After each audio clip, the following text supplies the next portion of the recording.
The Manhattan City and Riley County Commissions met jointly Thursday to discuss possible housing incentive programs. The City Commission laid out some of the groundwork they are working on for a rural housing incentive district resolution to eventually be sent on to the Kansas Department of Commerce.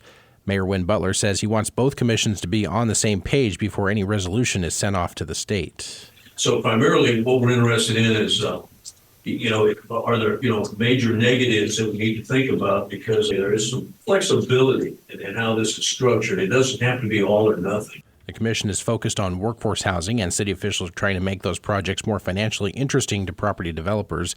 Manhattan City Commissioner Peter Opelt. Developers just simply can't build a house in that price point without some sort of assistance. It's not going to happen.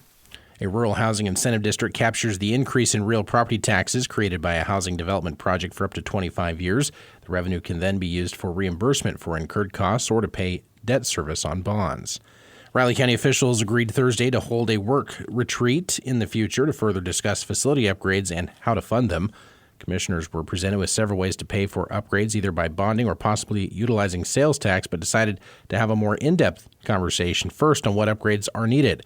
Commission Chair John Ford. I'm still of the opinion that having everybody on board for at least a single discussion would be a great place to start. And then by all means, if the priority after that is what it is, then, so be it. Commissioners came to consensus yesterday that the issue of courtroom space was likely the top priority. Much like we did with the EMS station, we had several discussions and came to a collective that was the direction that we needed to go. That was the immediate and pressing priority. And I think that's what we need to do here. And then step by step, we figure out what direction to go and start moving our feet that way. No date was scheduled for a retreat. The first discussion item will be to determine if the former First Christian Church building, which the county owns, can be used to help with courthouse space needs. It was designated an historic site in 2021. Authorities say the shooting incident at the Kansas City Chiefs Super Bowl celebration appeared to have stemmed from a personal dispute and not an act of terrorism. Kansas City Police Chief Stacey Graves confirmed yesterday there were 23 victims total, including one fatality. 3 people were detained, including 2 teenagers who remain in custody. The third person was released. No charges have been filed, but charges are expected. Police say the shooting occurred on the west side of Union Station. Several firearms were recovered. The one person killed was a 43-year-old Kansas City area radio DJ. Riley County Police Department Director Brian Peet spoke Thursday to the Riley County Commission about a large-scale active shooter training he's planning here in the area later this year. No date has been scheduled for when that will take place, but Peet says he has meetings scheduled with several top officials, including the head of the Kansas Bureau of Investigation, as well as officials from Fort Riley and the FBI. We're looking at doing this as a 3-day course. I've also been in contact with the Chamber of Commerce, and we're in the early initial stages of what venue here in the county, in the Manhattan area, that would be able to host a few hundred officers and mental health professionals coming in here, because that's what the anticipation is. In the near term, Peet says police are coordinating their response ahead of Fake Patty's Day. As noted earlier in the week, police opted not to ask for additional help from outside the community. Kansas Highway Patrol and KSU police will be on hand to assist. Officers during the day, our responsibility is going to be to look for these hot spots. And then if we see them starting to grow out of control, then we're looking at ordinance violations and citations to try to keep them from growing to a point that we can no longer effectively or influence the behavior that's going on there. Fake Patty's Day is March 2nd. A Manhattan high school employee was battered Wednesday while trying to break up a fight between 2 students. RCPD says a report for aggravated battery was filed just before 11:30 a.m. Wednesday. A 36-year-old woman and a 14-year-old boy were both listed as victims. The woman had been intervening and was battered in the process by a 15-year-old boy. No arrests were noted, and police released no further details due to the age of the victims. A Manhattan woman was arrested on a Riley County District Court warrant Wednesday, charging her with aggravated assault. RCPD says 41-year-old Nicole Mallett was taken into custody in the 800 block of Donde Drive. The warrant stemming from an alleged incident last June where she's accused of driving an SUV at 2 different women. Mallett is no longer in custody after posting a $5,000 bond. And Kansas Governor Laura Kelly is in Manhattan later today to deliver the Landon Lecture at Kansas State University. The lecture will center around the health of the state of Kansas, its residents, and its politics. It is free and open to students, faculty, staff, and the public. Her speech will help celebrate the 161st anniversary of the founding of the university. It is the first Landon lecture since November of 2022. It begins at 11:30 in Forum Hall.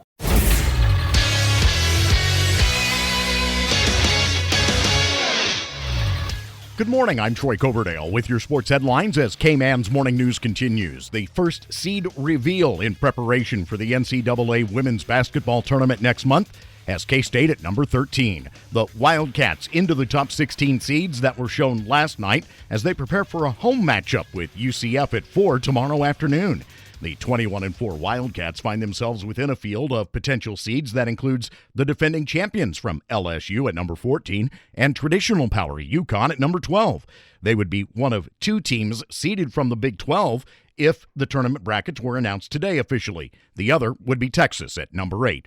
The top four teams: South Carolina, Stanford, Ohio State, and Colorado. The coverage of the Cats against UCF tomorrow afternoon getting underway at 3:30 here on News Radio KMAN and on Sunny 102.5. The women's tilt is the second half of a double dip at Bramlage, the men hosting TCU to start the day at 11. They are turning people over more, and they get out and they play fast.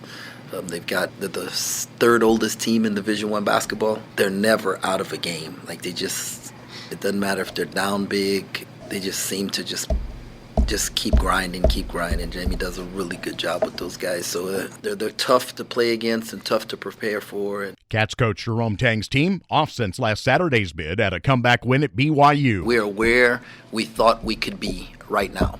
Okay, we're 6-5. We have 5 and 6, and we have 4 more home games.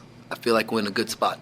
I really believe, and I know people have crunched numbers and did different things like that. I don't think it matters. 9 wins in this league, and you're going to go to the NCAA tournament. And I think there are going to be some teams in our league that have 7 or 8 wins that will get in. Coverage at 10 tomorrow morning on News Radio KMAN and 101.5 K-Rock. Tonight's high school basketball slate for the region's teams: Manhattan's boys and girls visit Washburn Rural with our coverage at 5:45 on News Radio KMAN.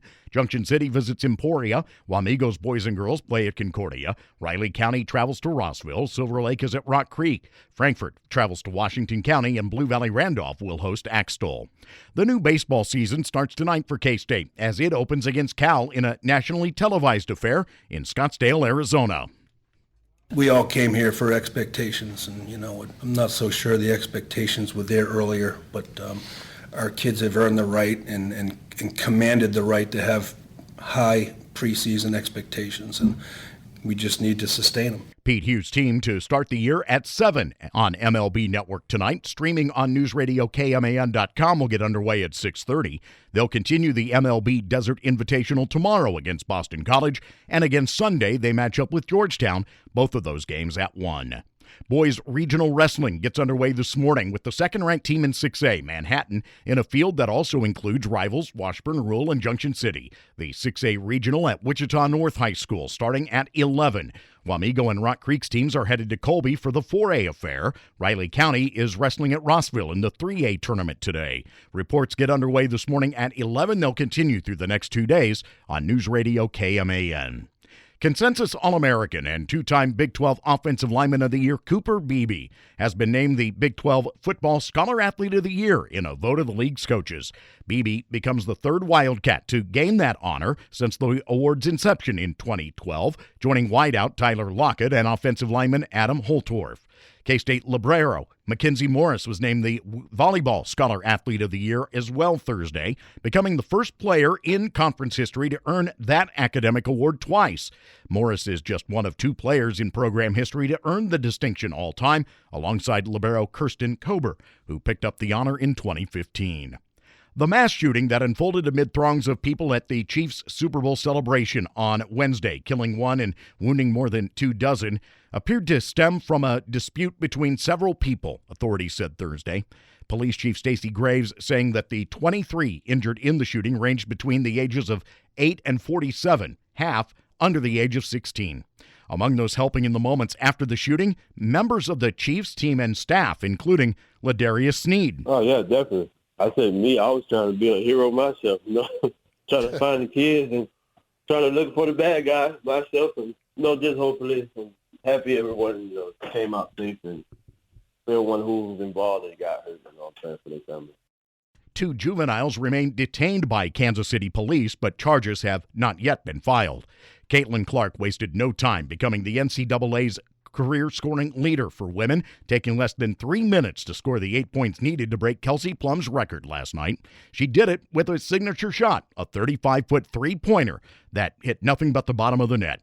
She didn't let up from there either. She finished with a school record 49 points, tied her career best by hitting 9 three-pointers, and dished out 13 assists in number 4 Iowa's 106-89 win over Michigan.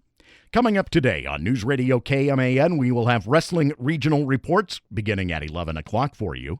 At 5:45, it's Manhattan High basketball this evening as the Indians travel to Washburn Rural for a girls-boys doubleheader. The game will lead into that starting at 4 this afternoon. K-State baseball will air tonight online at newsradiokman.com. They get the season started at 7 against Cal. Our coverage to begin online at 6:30. That's what's happening today at News Radio KMAN.